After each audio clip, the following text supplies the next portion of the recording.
ಭಾರತ್ ಮಾತಾ ಕಿ. ಸುದೀರ್ಘವಾಗಿ ಅನೇಕ ವಿಚಾರಗಳನ್ನ ತಿಳಿಸಿದಂತ ನಮ್ಮ ನಾಯಕರಂತ ಕುಮಾರಸ್ವಾಮಿಗಳಿಗೆ ಅಭಿನಂದನೆ ತಿಳಿಸ್ತಾ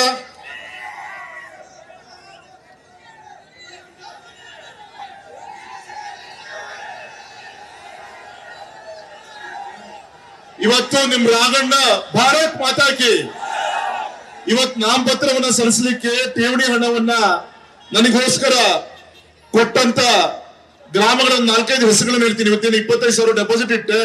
ನಮ್ ದಲಿತು ನಮ್ ರೈತರು ಸೇರಿ ಕೊಟ್ಟಂತ ಮೊತ್ತ, ನಮ್ಮ ತುಂಗಭದ್ರಾ ಏತ ನೀರಾವರಿ ಯೋಜನೆ ಬಳಕೆದಾರರ ಸಂಘ ಹೊಳಲೂರು ಬೂದ್ಗೆರೆ ಕೆರೆ ನೀರಾವರಿ ಏನಾಗಿತ್ತು ಆ ಭಾಗದ ರೈತರು 50,000 ರೂಪಾಯಿನ ಸೇರಿಸಿ ನಂಗೆ ಕೊಟ್ಟಿದ್ದಾರೆ.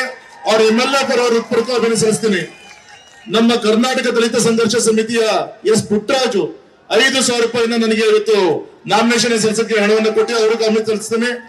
ನಮ್ಮ ತಟ್ಟೆಹಳ್ಳಿ ಗ್ರಾಮಸ್ಥರು, ಹಾಡನಹಳ್ಳಿ ಗ್ರಾಮಸ್ಥರು, ನಮ್ಮ ಗಾಯತ್ರಿ ಷಣ್ಮುಖಪುರ ಜಿಲ್ಲಾ ಪಂಚಾಯತ್ ಉಪಾಧ್ಯಕ್ಷರು, ಹಿರೇಮಹೂರ್ದಮ್ಮ ದೇವಸ್ಥಾನ ಆನ್ವೇರಿ ಅವರು ಕೂಡ 25,000 ರೂಪಾಯಿನ ಕಳಿಸ್ಕೊಟ್ಟಿದ್ದಾರೆ.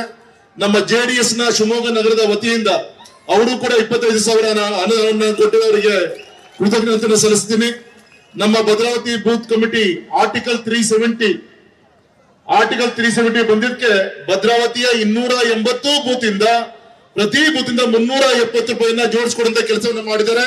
ಅವರ ಹೃತ್ಪೂರ್ವಕವಾದ ಕೃತಜ್ಞತೆಯನ್ನ ಸಲ್ಲಿಸಿದ ಹೊಳೆ ಅನಸವಾಡಿ ಗ್ರಾಮಸ್ಥರು, ಹೊಳಲೂರು ಮಹಾಶಕ್ತಿ ಕೇಂದ್ರ, ಮೇಲಿನ ಅನಸವಾಡಿ ಶಕ್ತಿ ಕೇಂದ್ರ, ಆದಿಜಾಂಬ ಮತ್ತು ಚಲವಾದಿ ಸಂಘದ ವತಿಯಿಂದ 25,000 ರೂಪಾಯಿ ಹಣವನ್ನು ನನಗೆ ಠೇವಣಿ ಹಣವನ್ನು ಕೊಟ್ಟಿದ್ದಾರೆ. ಈ ಹಣಕ್ಕೆ ಬೆಲೆ ಕಟ್ಟಕ್ಕಾಗಲ್ಲ, ಅವರ ಪ್ರೀತಿ ವಿಶ್ವಾಸನ ಉಳಿಸ್ಕೊಂಡು ಹೋಗ್ತೀನಿ ಅಂತ ಹೇಳಿ ಈ ಸಂದರ್ಭದಲ್ಲಿ ಹೇಳ್ತಾ ತಮ್ಮೆಲ್ಲರ ಪರವಾಗಿ ಸನ್ಮಾನ್ಯಚ್ಯುತ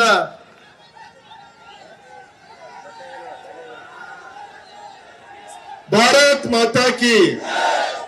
ನಮ್ಮ ಭದ್ರಾವತಿಯ MPM ನ ಕಾರ್ಖಾನೆ ಮುಚ್ಚಲಿಕ್ಕೆ ಕೊನೆ ಮಳೆಯನ್ನ ಹೊಡೆದಂತವರು ಕಾಂಗ್ರೆಸ್ ಸರ್ಕಾರ ಅಂತೆಲ್ಲ ನೀವು ಹೇಳಲಿಕ್ಕೆ ಇಚ್ಛೆ ಪಡ್ತೇನೆ.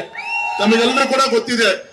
ಆದ್ರೆ ಯಡಿಯೂರಪ್ಪ ಸಾಹೇಬರು ಮುಖ್ಯಮಂತ್ರಿ ಇದ್ದಾಗ ಇಡೀ MPM ನ ಆಸ್ತಿ ಸುಮಾರು 450 ಕೋಟಿಗೆ ಬಡ್ಡಿ ಸುಸ್ತಿ ಬಡ್ಡಿ ಸೇರಿ ಆಸ್ತಿಯನ್ನ SBI ಗೆ ಪ್ಲೆಡ್ಜ್ ಆಗಿತ್ತು. ಅದನ್ನ 75 ಕೋಟಿಗೆ ಒನ್ ಟೈಮ್ ಸೆಟಲ್ಮೆಂಟ್ ಅಲ್ಲಿ MPM ನ ಆಸ್ತಿನ ಉಳಿಸುವಂತ ಕೆಲಸ ಮಾಡಿದರೆ. ಬರುವಂತ ದಿನದಲ್ಲಿ ನಮ್ಮ ಕುಮಾರಸ್ವಾಮಿಗಳು ಇವತ್ತೇನು ಘೋಷಣೆ ಮಾಡಿದ್ದಾರೆ, ಮತ್ತೊಮ್ಮೆ ಸಮ್ಮಿಶ್ರ ಸರ್ಕಾರದ ನೇತೃತ್ವದಲ್ಲಿ ಆ ಕಾರ್ಖಾನೆಯನ್ನು ಶುರು ಮಾಡುವಂತ ಕೆಲಸವನ್ನ ಮಾಡ್ತೀವಿ ಅಂತ ಹೇಳಿ ಈ ಸಂದರ್ಭದಲ್ಲಿ ಹೇಳ್ತೀನಿ.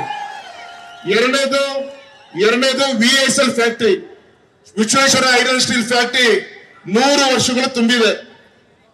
ಏನೋ ದೇವರ ಅಪೇಕ್ಷೆ ಇರ್ಬೋದು, ನಿಮ್ ರಾಘಣ್ಣ ಕುಮಾರಣ್ಣನ ನೇತೃತ್ವದಲ್ಲಿ ಒಟ್ಟಾಗಿ ಡೆಲ್ಲಿ ಹೋಗಿ ಆ VSL ಫ್ಯಾಕ್ಟರಿಯ ಬೀಗವನ್ನು ತಗ್ಸುವಂತ ಒಂದು ಆಶೀರ್ವಾದ ದೇವರು ಮಾಡ್ತಾರೆ ಅಂತ ಅನ್ಸುತ್ತೆ. ನಾವೆಲ್ಲರೂ ಕೂಡ ಒಟ್ಟಾಗಿ ಸಂಬಂಧಪಟ್ಟಂತ ಮಂತ್ರಿಗಳನ್ನ ಭೇಟಿ ಮಾಡಿ VSL ಗೆ ಪುನಶ್ಚೇತನ ಮಾಡ್ಲಿಕ್ಕೆ ವೇದಿಕೆ ನಮ್ಮೆಲ್ಲ ಸಾಹೇಬರ ನೇತೃತ್ವದಲ್ಲಿ ಆ ಕೆಲಸ ಮಾಡ್ಕೊಂಡು ಬರ್ತೀವಿ ಅಂತ ಹೇಳಿ ಈ ವೇದಿಕೆ ಮುಖಾಂತರ ನಾನು ಘೋಷಣೆ ಮಾಡ್ತಾ ಇದ್ದೀನಿ. ನ್ಯೂಸ್ ಫಸ್ಟ್ ನಿರ್ಭೀತಿಯಿಂದ ನಿಮ್ಮ ಪರವಾಗಿ.